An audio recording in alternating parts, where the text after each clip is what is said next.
Okay, so time flies so fast. We're already in our week 3 of for this semester, and in this video lesson, we're going to continue discussing all about the functions of enzymes in foods. Now, for this particular video, we're going to discuss about the different factors that affect enzyme activity. Okay, so let's start. Now, the activities of enzymes depends on some factors.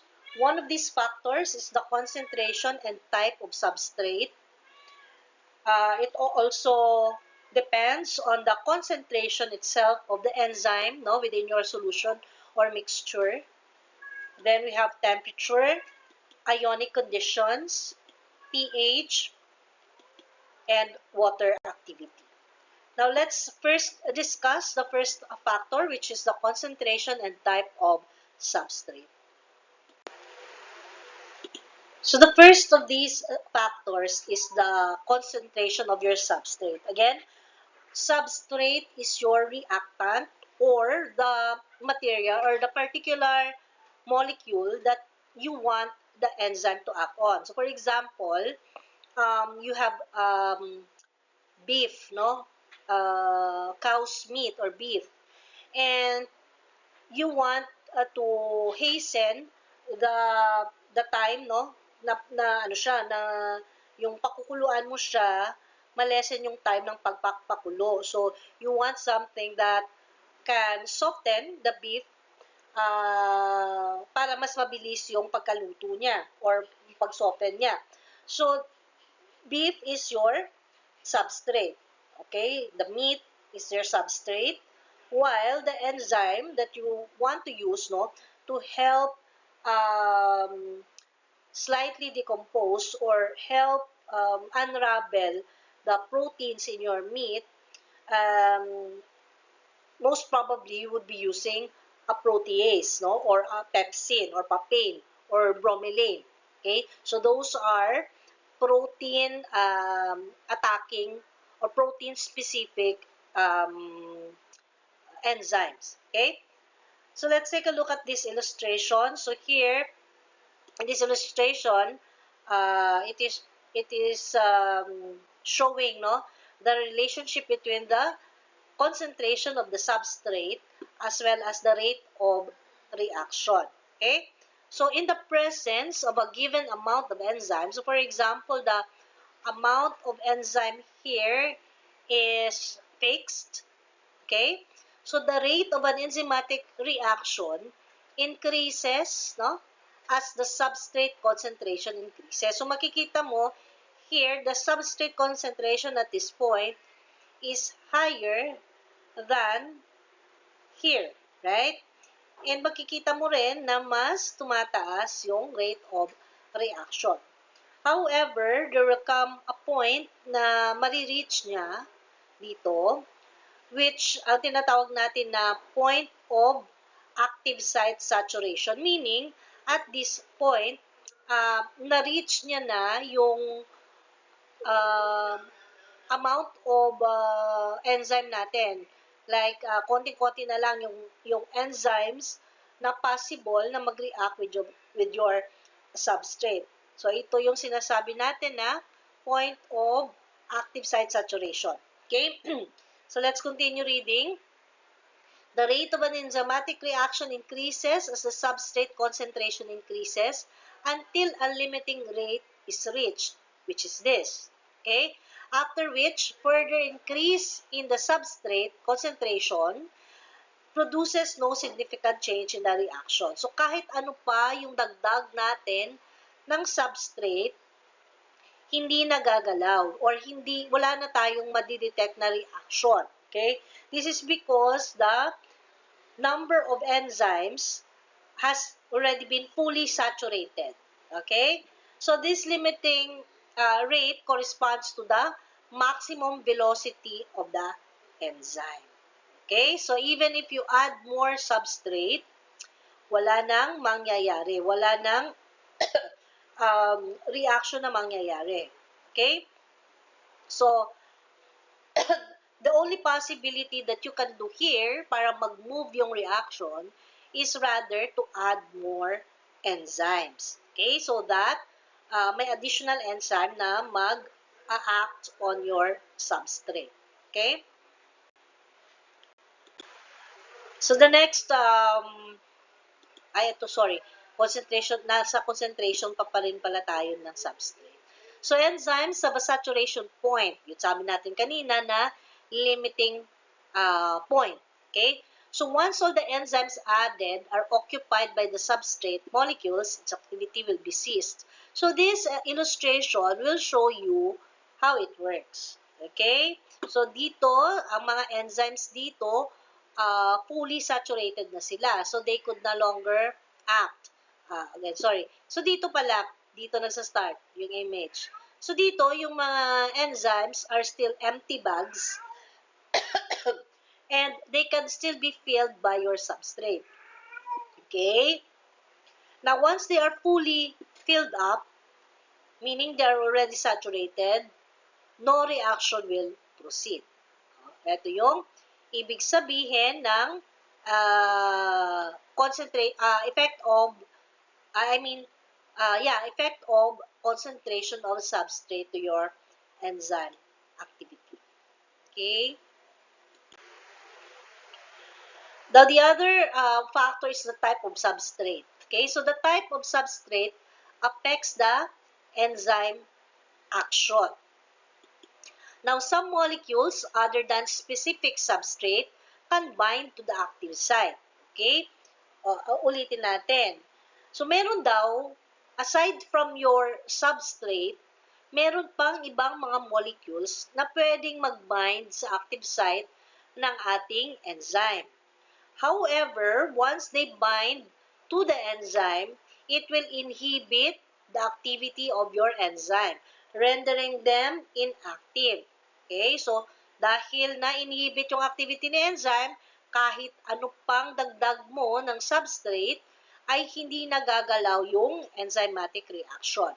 Now, these other molecules, no, other than the substrate, is called your inhibitors. No? Inhibitors are molecules that interact with your enzymes, and this can be temporary interaction. It can also be permanent, and in some way, and reduce the rate of an enzyme-catalyzed reaction or prevent enzymes to work in a normal manner. Certain chemicals interfere with enzymes and make them not work as well. This is called enzyme inhibition, and the chemicals that cause it are called inhibitors. To understand how enzyme inhibitors work, you must know a bit about how enzymes normally function. Usually, substrates fit into the active site of an enzyme where the reaction is helped along. One way that an inhibitor can function is by blocking the active site. This is called competitive inhibition because the competitive inhibitor competes with the substrate for the active site. If the inhibitor beats the substrate to the active site, the substrate can't get in, and the reaction can't happen. Another type of inhibition is non-competitive inhibition, also known as allosteric inhibition. A non-competitive inhibitor does not compete for the active site. Instead, it attaches to a different place on the enzyme known as an allosteric site. This changes the shape of the enzyme so that it can no longer bind to the substrate.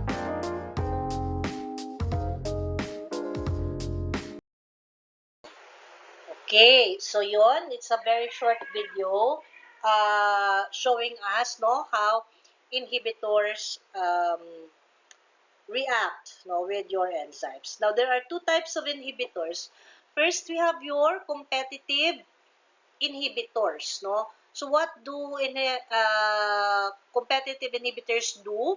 What they do is that, kung titingnan nyo, si substrate, okay, at ito yung si inhibitor, yung orange. Okay? So, kung titingnan nyo, pareho yung shape ng substrate saka ng inhibitor dito sa active site ng enzyme mo. So, ang mangyayari, pag inoccupy na ng inhibitor yung active site, okay, ang mangyayari is that the substrate could no longer attach, no, or bind with the enzyme. Thus, no no enzymatic reaction occurs. So, ang ginagawa ni competitive inhibitor is that it directly blocks the active site.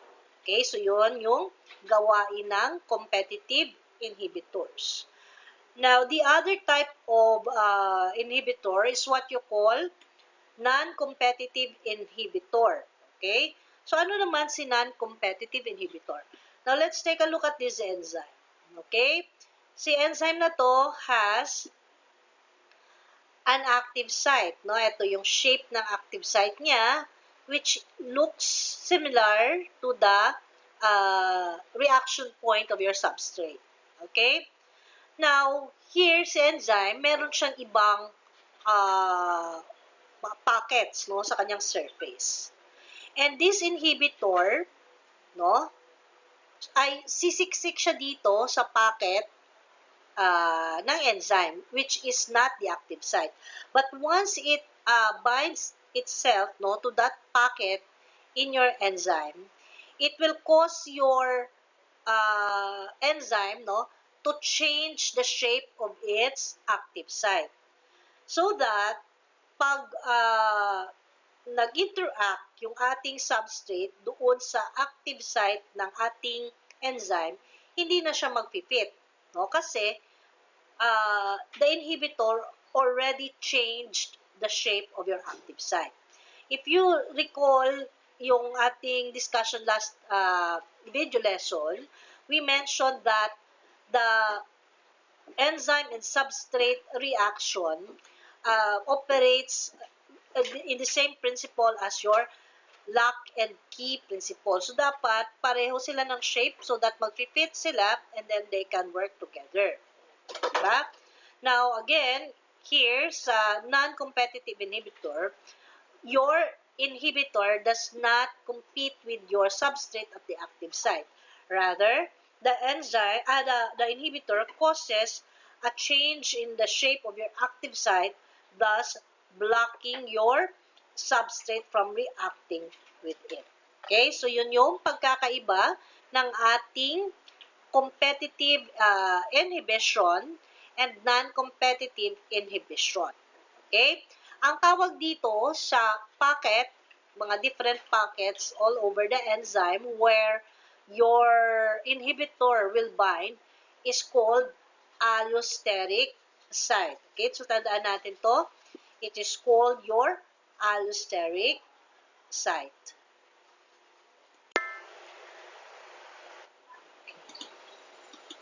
So, both types of reversible inhibitors slow down or stop enzyme activity, decreasing the rate of reaction.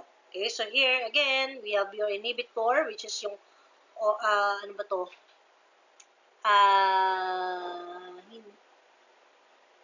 Si enzyme, sandali, hindi ko makita. Si substrate is ang orange, inhibitor is yung purple. Okay, so yun, it reduces the rate of the reaction. So, imbis na, di ba kanina, pinakita natin na ang rate of reaction natin is paganyan, di ba? Pero dito, pinapakita ng reaction rate natin is, yon pababa siya. So, it basically slows down, no? The reaction rate until, no, na maabot yung parang, masasabi natin na parang complete inhibition. Hindi natin, we cannot claim that it's total or zero talaga na reaction unless na you increase, no, the concentration of your inhibitors. Okay? So, ang tawag dyan is near zero enzyme activity. Okay, so ito. So, if we increase the inhibitor concentration, then we decrease the reaction rate, and then we can conclude that there is a possibility of near zero enzyme activity or complete inhibition. Okay? Next is concentration of enzyme. So, kanina we discussed about concentration of substrate. This time, we're going to talk about the concentration of the enzyme. So, nakikita natin dito na the rate of reaction is directly proportional to the enzyme concentration. Okay, so when the concentration of the enzyme is significantly lower than the concentration of the substrate, then the rate of an enzyme catalyzed reaction is directly dependent on the enzyme concentration. Okay, because you cannot move forward unless there is a free enzyme, right? Now, this is true for any catalysts. So, the reaction rate increases as the concentration of the catalyst is increased. Okay? So, sabi dito, this linear relationship will increase or will continue to increase as long as sufficient substrate is available. Now, enzymes require an optimum temperature and pH for their action. Okay? Kasi yung temperature and pH affects the activity of your enzyme. So, let's talk about optimum temperature. It is the temperature at which a compound shows its maximum activity. So, ito yung ito yung temperature at where yung pinaka-maximum yung nangyayaring enzyme activity. While optimum pH is the pH at which a compound shows its maximum activity. Now, many food enzymes, yung optimum pH values nila are between 5 or 7. So, masasabi natin it's low acidity to low alkalinity or neutral na range tayo. Although there are some enzymes that functions best kung nasa acidic sila na environment or more alkaline na environment. Okay? Now, at temperature or pH beyond the optimum, it may alter the molecular structure of your enzyme. So, if you recall our lesson in proteins, no, in the previous SEM, diba, pH as well as temperature affects proteins. And if you do recall, enzymes are made up of protein. Now, temperature. Let's first discuss temperature. Okay, so this illustration shows the increasing temperature and its effect on the rate of reaction. So, sabi dito, low temperature is too cold, no, for enzyme to function. Okay, so dapat medyo taasan natin yung temperature. Now, at optimum temperature at around 35 degrees centigrade. So, medyo mataas than room temperature. Ito yung pinaka-best na temperature for the enzyme to work. So, dapat pala medyo i-heat up natin ng konti, elevate ng konti yung temperature ng ating mixture para ma-reach yung kanyang optimum temperature. Okay? However, if we continue to increase the temperature, the high temperature may cause the denaturation of your enzyme, rendering it inactive. Okay. Now, why does lower temperature prevent enzymatic reactions to proceed? Okay. So, anong explanation dyan? The explanation is that molecules move slowly, no? If they have less kinetic energy. Okay?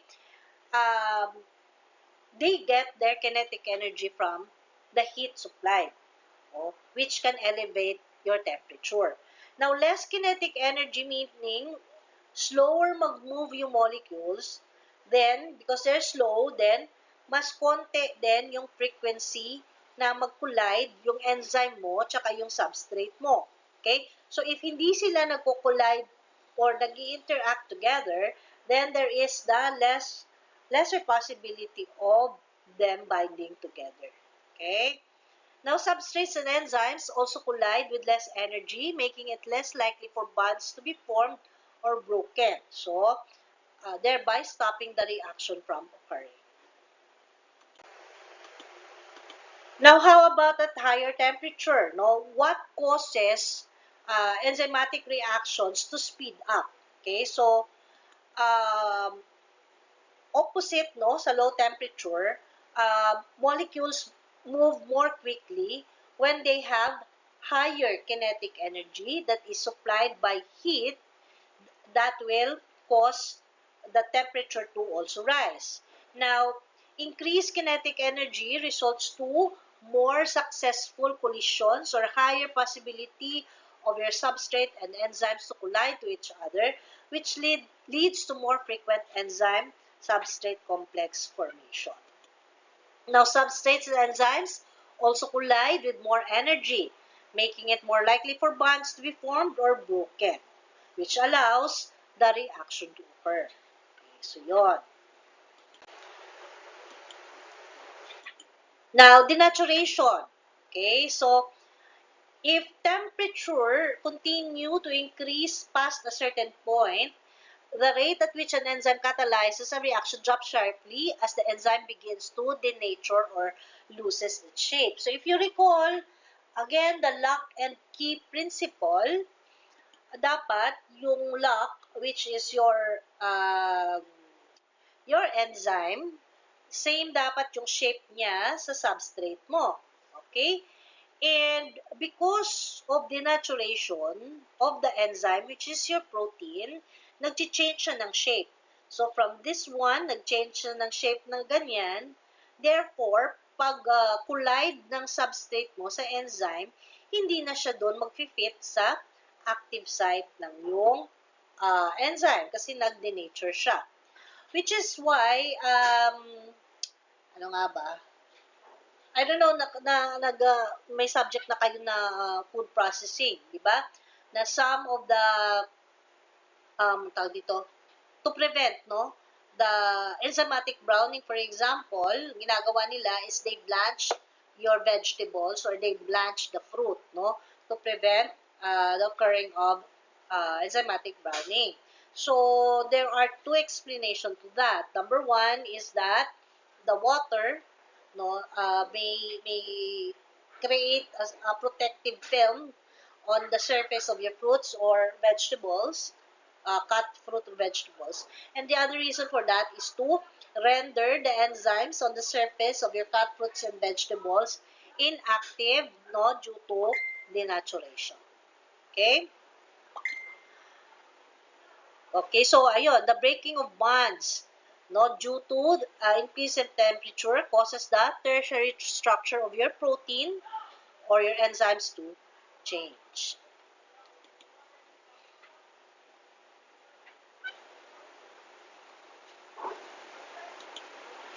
Okay, denaturation has occurred if the substrate can no longer bind. Now, the next factor is ionic conditions or salt concentration. Okay, so changes in the salinity can either add or remove cations and anions. And the presence of ions no, in the mixture, the solution, may disrupt the formation of bonds by disrupting the 3D shape of your protein, which is your enzyme. And this disrupts the attractions between charged amino acids, again, rendering your um, the protein in your enzymes inactive because it affects the secondary and tertiary protein structures. Okay, so basically that's how salt concentration no, or presence of ions no, in the solution uh, work or affect enzyme activity. Then we have pH. No? All enzymes have an optimum pH or a pH at which they operate best. So here in this illustration, we have your pH no, from 1 to 10. and then the different rate of reaction. So as you can see here in this illustration, different types of enzymes has different ranges of pH where they can work best.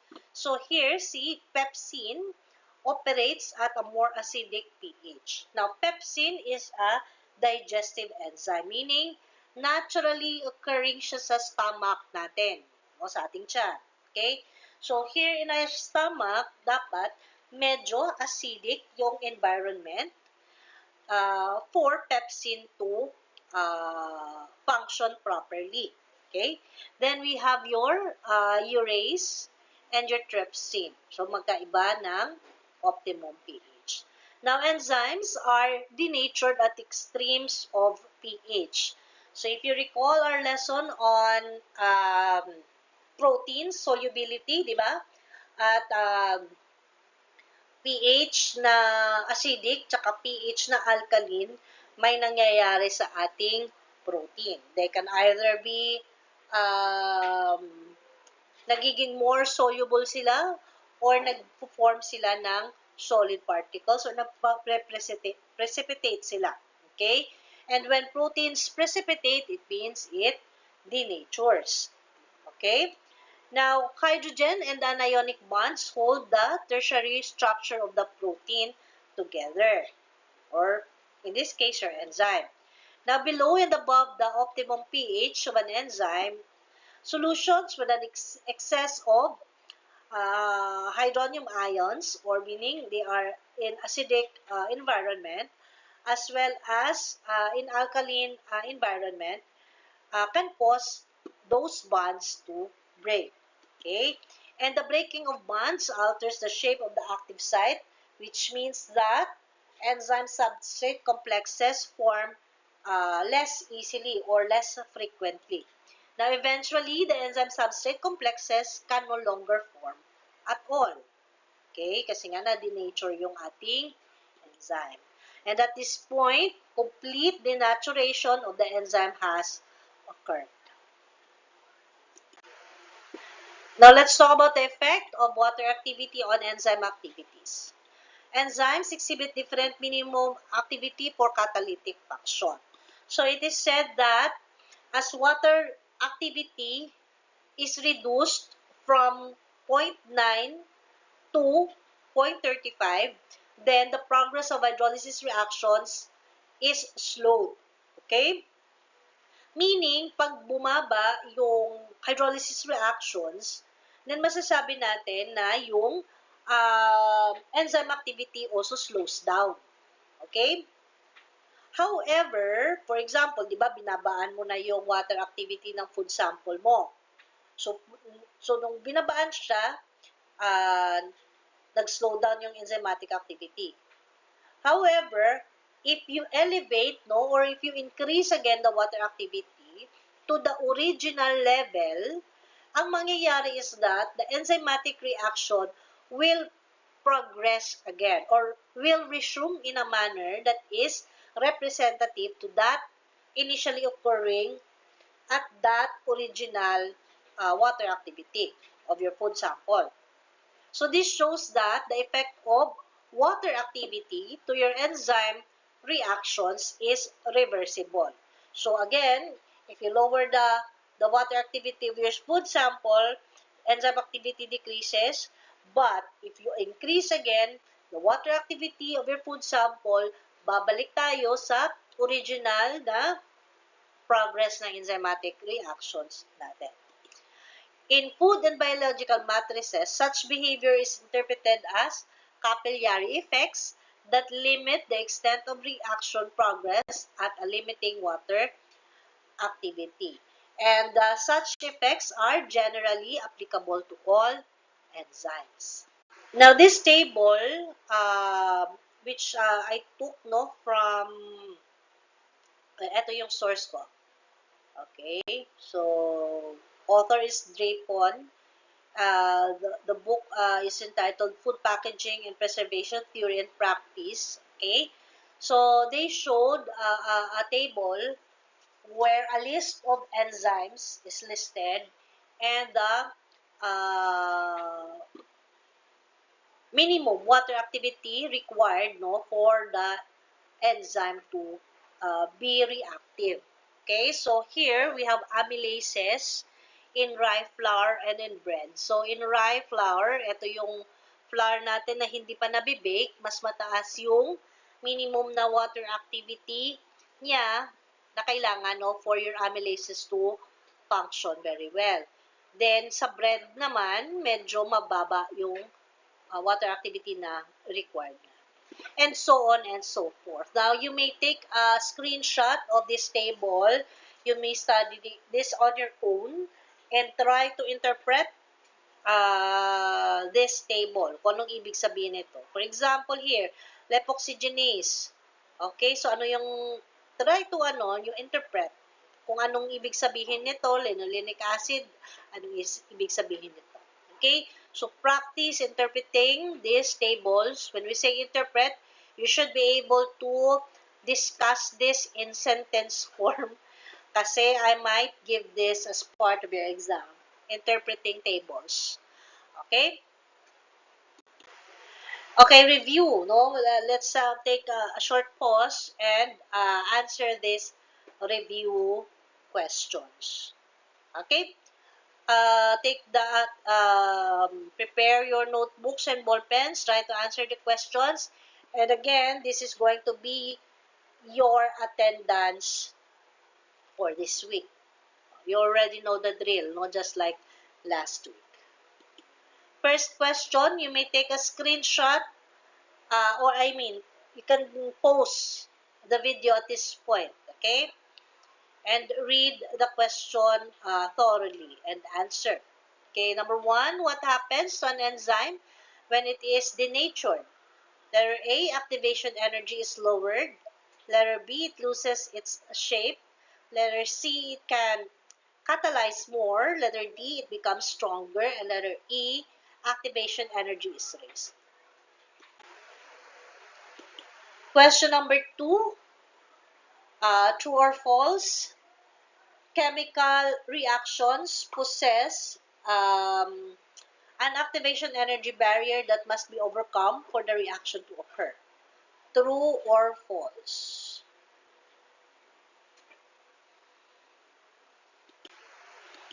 Question number 3. An increase in temperature results in an, letter A, increase in speed of enzyme activity. Letter B, increase in concentration of enzyme activity. Letter C, all of the above. And letter D, none of the above.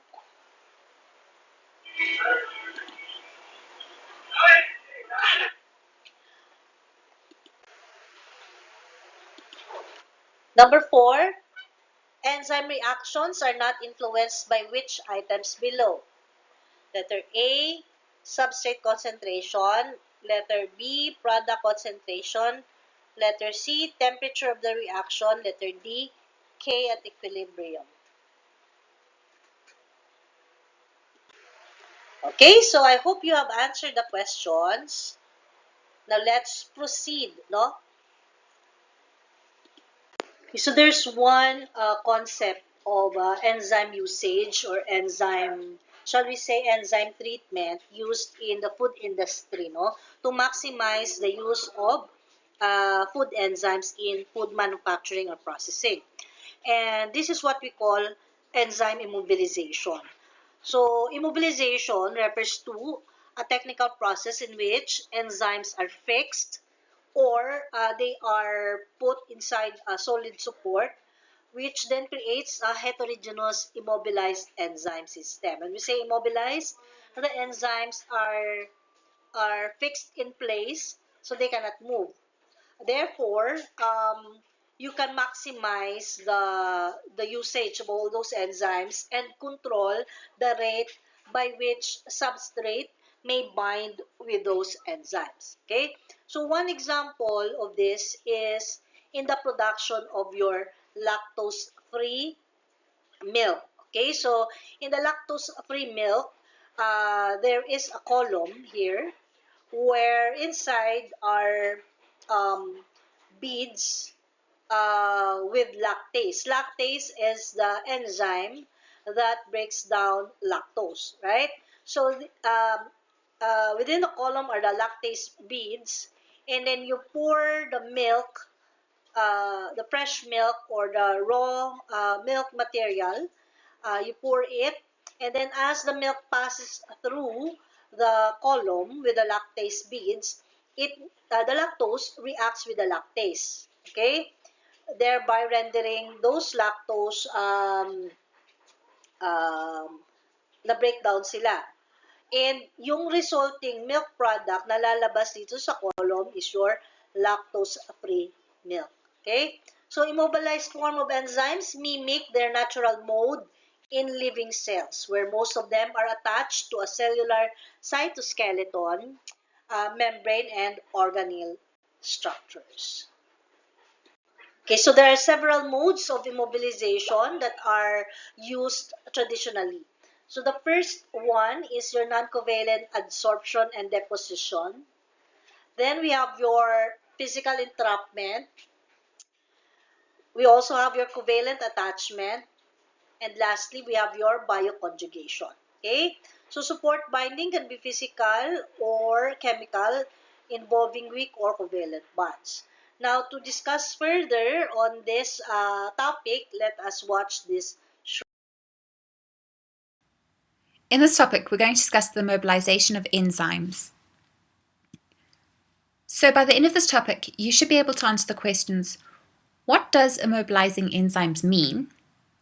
What are the uses of enzymes? What are some examples of how to immobilize enzymes? What are the advantages and disadvantages? We're also going to look at the technique of immobilizing amylase into alginate beads. And then finally, what's a commercial example of immobilized enzymes?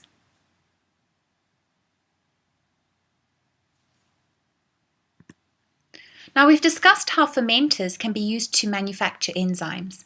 These enzymes are used in a wide range of industrial processes, for example, in foods, agrochemicals, and drugs. Now, in many cases, the enzyme and substrate are mixed together to form the product. The product is then extracted, and the rest of the mixture, including the enzyme, is discarded. Enzymes are costly to produce, so this is both wasteful and expensive. Now, because enzymes are not used up in reactions, keeping them for future use is cost-effective. So one way to do this is to immobilize the enzymes so that they can be retained rather than discarded. So here you can see the enzymes in green that have been attached to an inert material. Notice how the reaction of the blue substrate can still occur in the active site of the enzymes. And at the end of the reaction, the product can be collected and the enzyme is retained so it can be reused.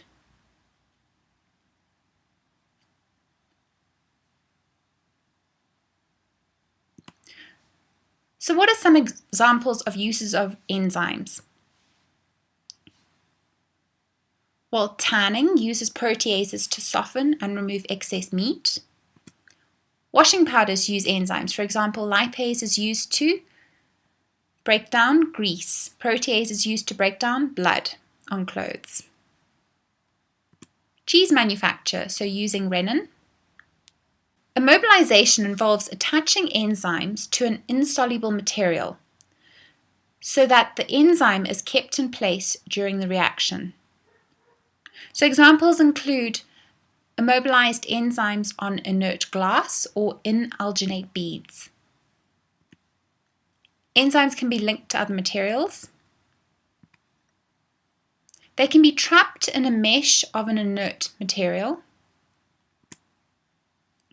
or they can be held in a semi-permeable membrane. So here you can see the different examples, and the little pink dots represent the enzymes.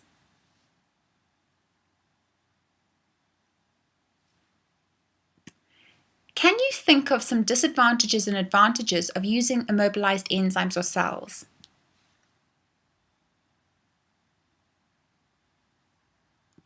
Well, advantages would be that you can reuse the enzymes. They're good for continuous operation. The product is free of the enzyme, and the enzyme's heat and pH stability is improved. You can also develop multi-enzyme reaction systems, and it does reduce the problem of effluent disposal. Disadvantages would be that immobilization may alter the enzyme shape and function. It is more expensive, and the enzymes may detach.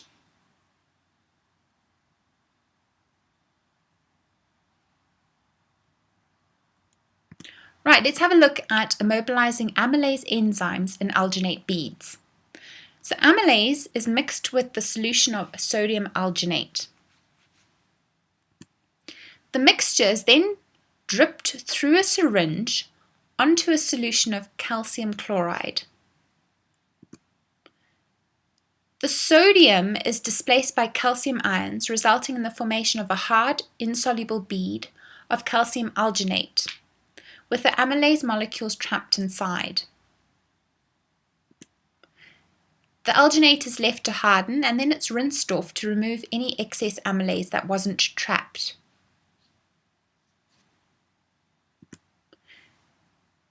The beads are then used to form a column in a suitable container.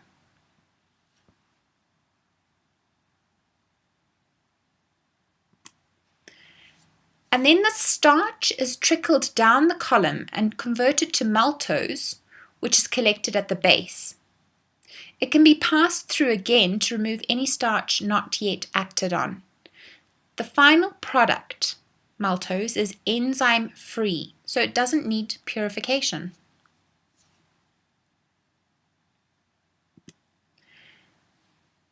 This technique can also be used to trap microorganisms rather than enzymes. So the process is the same, except you use microorganisms rather than enzymes in the initial mixture with sodium alginate. So an example of commercial use of immobilized enzymes is the manufacture of lactose-free milk for people with lactose intolerance. In this case, the mobilized enzyme is beta-galactosidase.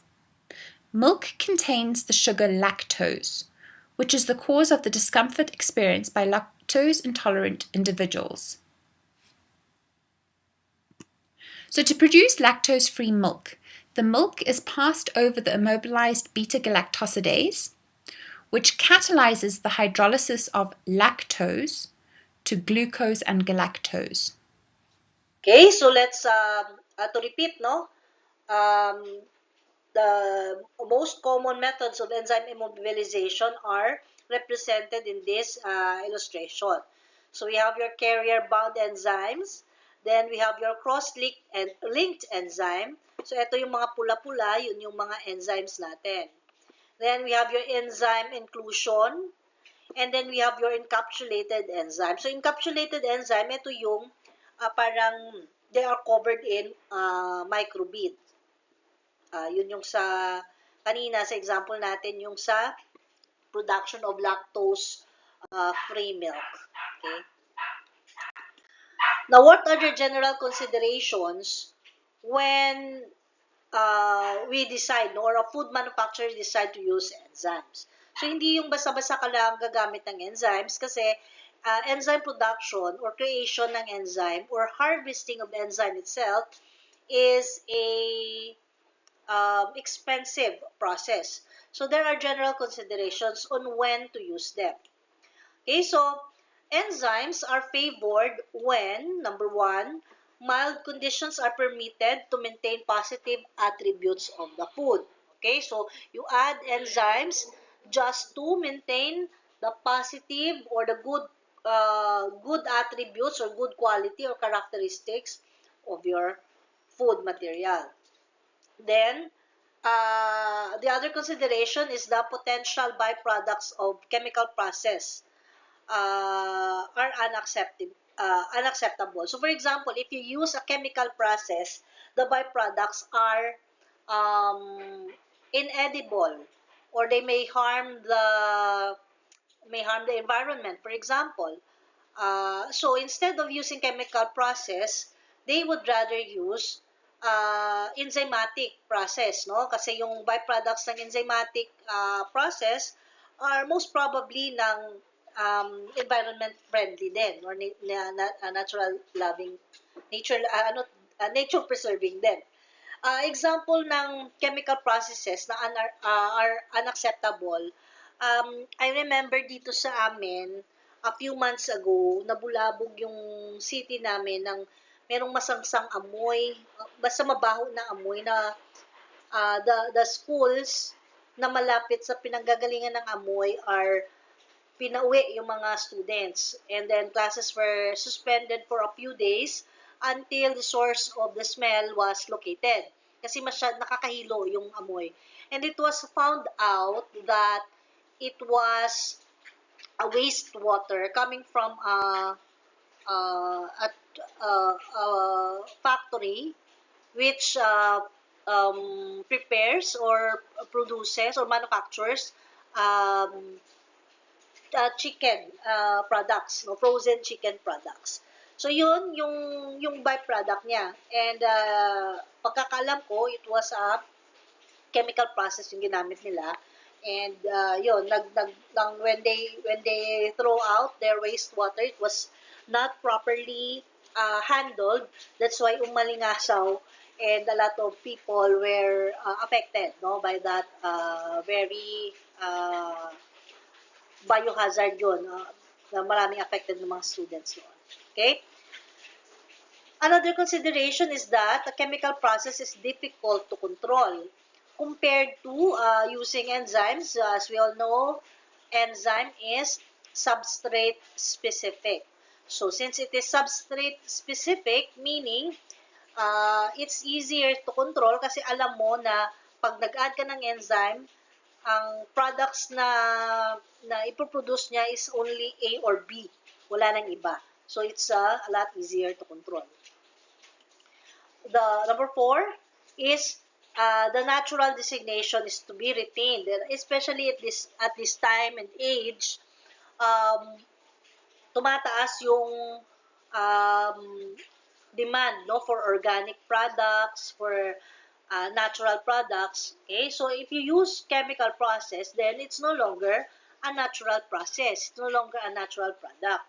While enzymes are naturally sourced, therefore you can retain the natural designation of your process as well as of your product. Next is the food or ingredient is of premium value. So masyadong mahal yung ingredients mo and you don't want to waste it. Kasi a chemical process is difficult to control, so there's a higher probability of wastage. While in use of enzyme, again, it's substrate specific, thus you can control the process and mas maliit yung wastage ng expensive or premium value ingredients. The next consideration is that a traditional chemical process needs to be replaced or expanded. Ayun. So, there is a traditional chemical process, pero need natin siyang i-replace because of, again, health considerations, cost considerations, and compliance, no, to regulations. Okay, so you have to change it. Lastly, reaction specificity is required. So again, paulit-ulit kong i-remind sa inyo, huwag nyo kalimutan that enzyme is substrate specific. So alam mo na pag nag-add ka ng enzyme, yun lang ang i-attack niya, and pag yung substrate yung na-attack niya, alam mo kung ano ang magiging resulting byproducts. Okay? Now, relative cost benefit is a critical factor. So, anong ibig sabihin nito? There are immobilized preparations of enzymes where they remain active while fixed or bound to inert matrices or particles. So, for as long as yung enzyme mo nandun siya sa column, it will remain active, no, forever. So magiging cost effective siya, mas magiging cheaper yung procedure mo or yung processing cost mo. Okay?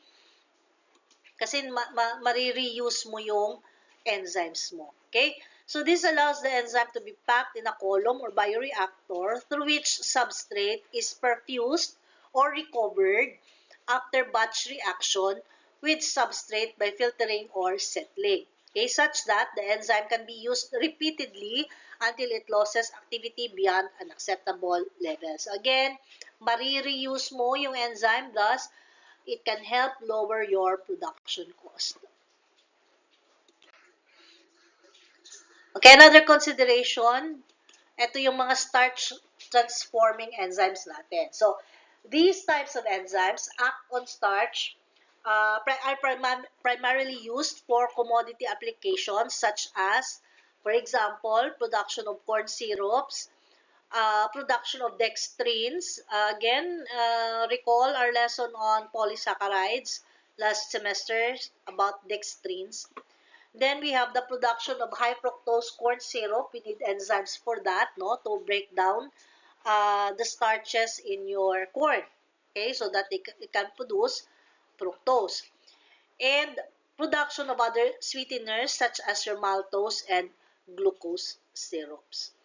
Now, starch transformations are also desirable to a more limited extent in baked goods, and exogenous glycosidases are added for purposes of retarding staling and facilitating yeast leavening. Now, I don't know if some of you have experienced baking bread or making bread, but most commercial bakers, they use bread improvers, no? And the purpose of the bread improver is, of course, to improve the quality, texture, shelf life of your bread, okay? And most of those bread improvers contain enzymes, no? Such as this exogenous glycosidases, okay? So, yun, transform ng enzyme na yon yung mga starches, thus improving the quality of breads. Now, here is an example, no, of commercial starch transformation by enzyme. Okay? So, we start here with your starch granules, which is suspended in cold water. So, you add 35% cold water. And then pH is adjusted at 6.5, and calcium are added at 40 ppm.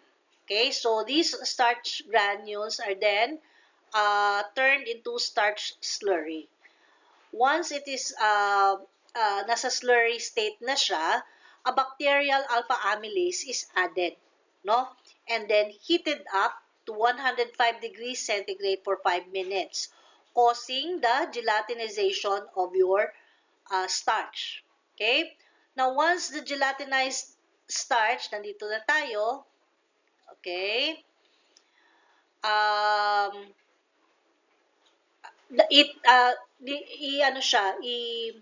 ilalagay siya or i-maintain siya sa 95 degrees centigrade na temperature for 2 hours to liquefy that gelatinized starch. Now, after that, after 2 hours, your liquefied starch, merong ina-add na, your liquefied starch is now composed of 0.3% of D-glucose, 2% maltose, and 97.7% of oligosaccharides. Now, this liquefied starch can undergo further breakdown, no? So, here at the other side, you have saccharification at pH 4.5. Merong ina-add na enzymes, which is your glucoamylase and polulinase, and then it is maintained at 60 degrees centigrade for 72 hours. And the addition of these enzymes, no, yung glucoamylase, polulinase, at these conditions will produce your glucose syrup, no? which is composed of 97% D-glucose, 1.5% maltose, 0.5% isomaltose, and 1% other oligosaccharides. Now, at this other side, so kung titingnan mo, we started with one starch granule, di ba? Pero you can produce two different products just by using different types of enzymes. So at this side naman, the condition is different. So the pH is slightly higher at 5.5. Acidic din siya pero medyo mataas. pH 5.5. And instead of glucoamylase, they use a fungal alpha amylase, no? And then calcium is added, and then the mixture is maintained at 55 degrees centigrade for 48 hours. So the addition of this type of enzyme at this condition will produce maltose syrup, no, which is composed of 4% D-glucose, 16% maltose, 28% maltotriose, and 12% other oligosaccharides. So, yun yung pinagkaiba ng dalawang to. Okay? Now, enzymic pectin transformation, ano naman to? So, by now, siguro, alam nyo naman kung ano yung pectin. So, pectin is composed of complex polysaccharides, and they are present in the primary cell walls of a plant. And they are abundant in green parts of your terrestrial plants. Now, commercially produced pectin is a white to light brown na powder, no? And they are usually produced from citrus fruits. They are used as gelling agent, no? Edible gelling agent, especially in jams and jellies. So if you are making jams and jellies, yung fruits natin, naturally, they contain pectin. Kaya lang, if you are a large-scale producer of jams and jellies, you want to standardize your recipe, no? Para yung quality ng products mo is uniform, tsaka standardized din yung quality niya. So, fruits and vegetables, depende sa season, depende sa variety, paiba-iba yung content ng pectin. So, commercial pectin is added to the jams and jellies, no, to standardize the recipe. Okay? Commercial pectins are also used in dessert fillings. For example, yung mga custards sa mga cakes. They are also used in medications or medicines. And they are used as food stabilizer in fruit juices and milk drinks, as well as source of dietary fiber. So, pectin-degrading enzymes are categorized in three general types. So, you have your polygalacturonase, you have pectate and pectin lyases, and pectin methyl esterase. No? So, the specific reaction caused by these three pectinase activities are shown in the following slide. So, ito, I took this from Phonema na book. So, ito, so your PG is your, sandali. Ito sila, no? You have the different pectin-degrading enzymes.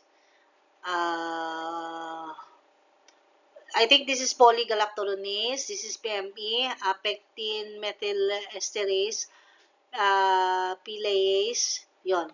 So, anong ibig sabihin nito? Just to, ang ibig sabihin nito is, each type of enzyme, pectin enzyme, attacks different portions of your starch. Yun lang yung ibig sabihin nito. Okay? Huwag nyo nang pinakita ko lang to, huwag nyo nang i-memorize. This is just to illustrate that different types, pare-pareho silang pectin transforming enzyme, pero iba-iba yung points of attack nila. Okay? Now, what is the purpose or application of pectin-degrading enzymes? So, number one is tissue maceration. What do we mean by tissue maceration? When you say macerate, meaning you break it down into smaller particles. So that's what we mean by tissue maceration. So why do we need to macerate the tissue? So, for example, you have mango fruit and you want to produce mango juice. So to help you uh, um, mapabilis no yung pag breakdown ng mga fruit tissues is you use enzyme no to macerate the tissue para mas marami ang ma-extract mo na juice no. So pag maraming ma-extract na juice, then tataas yung yield, magiging cheaper yung production cost, and you can sell your products at a cheaper value, or you can maximize your profit. Another use of pectin-degrading enzymes is yung tissue liquefaction. Again, this can be used in juice extraction, no? When you are producing fruit juices. Okay? Enhanced recovery or extraction of juice or oil as an effect of these two. Diba? Mas mabilis yung extraction ng juice, and mas mataas din yung ating yield. Okay, mas efficient yung ating production. Clarification. What do we mean by clarification? So, for example, you are making wines, di ba? Fruit wines. So, kung titingnan mo, if you extract the juice from mango, ang itsura niya is opaque, right? Opaque siya ang color ng juice. And that is not the color nor color quality that we need for wines, kasi yung wines are clear. So we want to make the wine clear, so we need to clarify the mango juice na source ng wine natin. So clarity can be enhanced by enzymes because it breaks down the solid particles, no? Floating in your fruit juice. Okay? So, nagiging opaque lang ang fruit juice natin kasi maraming solid particles na nakalutang doon sa or suspended doon sa fruit juice natin. So, yung solid na particles na yon, yung ina-attack ng enzyme, breaking them down further, and thus clarifying your fruit juice so that you will produce clearer fruit wines. Okay? Facilitated peeling, again, kung minsan mahirap mag-peel ng fruits kasi matigas yung covering niya. So, to soften the covering of or the skin of your fruits and vegetables, you may employ the use of enzymes, no? Para mas mapadali yung peeling ng ating fruits and vegetables. Okay, so here, again, this is from Pinema, I think. I got this from the book of Pinema. And this is the, for example, process of extracting fruit juices. And you can see here the different points in the production where enzymes can be used. No? As shown kanina doon sa figure na pinakita ko. Okay? So, we start with the fruit tissues. So, you grind, no, the fruit tissues. Ito, coarse grind. And then, after grinding it, okay, you use enzymes, PG or endoenzyme na PAL. And then, from there, the enzymes help macerate the tissues. Okay?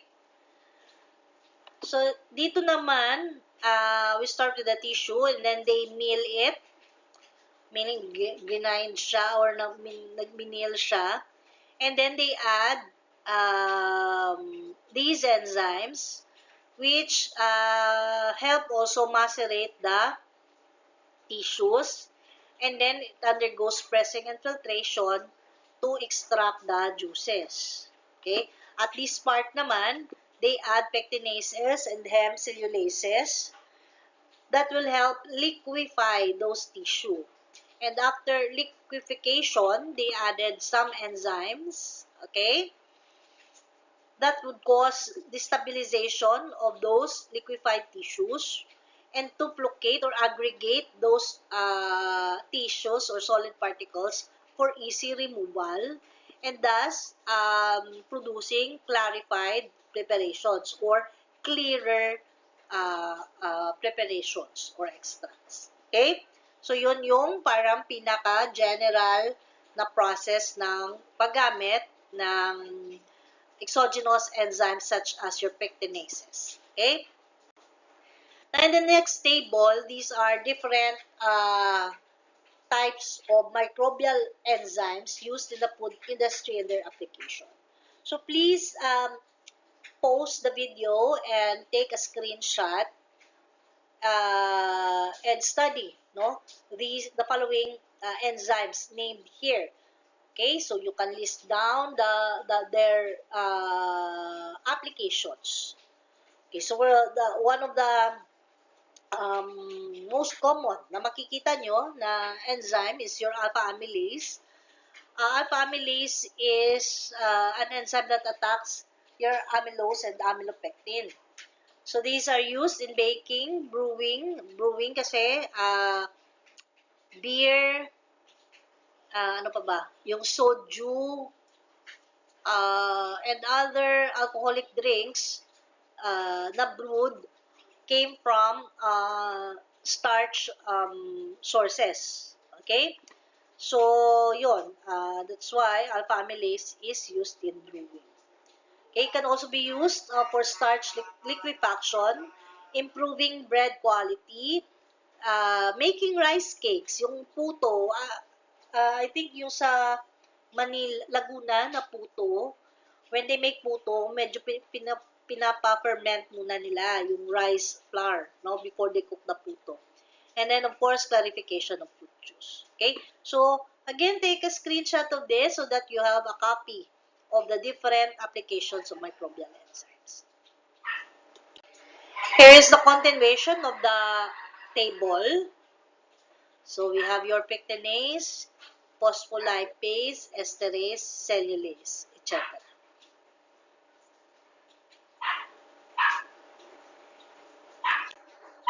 And here is the third part of the table. Okay? Sige. So that ends our lesson on enzymes. Now, for your attendance, okay, so before tayo magpa-attendance, reminder, we will have your quiz 1 next week. So for quiz 1 next week, it will cover all about enzymes, no? So yung lesson last week and lesson this week. So it will be uploaded on Valentine's Day at 8 a.m. to 10 a.m. Pwede nyong kunin yung quiz. Now, for attendance, please upload your answers to the review questions at the Google Classroom thread. And I think there were 4 review questions, right? And aside from the 4 answer to the 4 review questions, please make a list of 3 important examples of food enzymes and their functions or application. Okay, so that ends our lesson for this week. Please prepare for your first quiz for next week.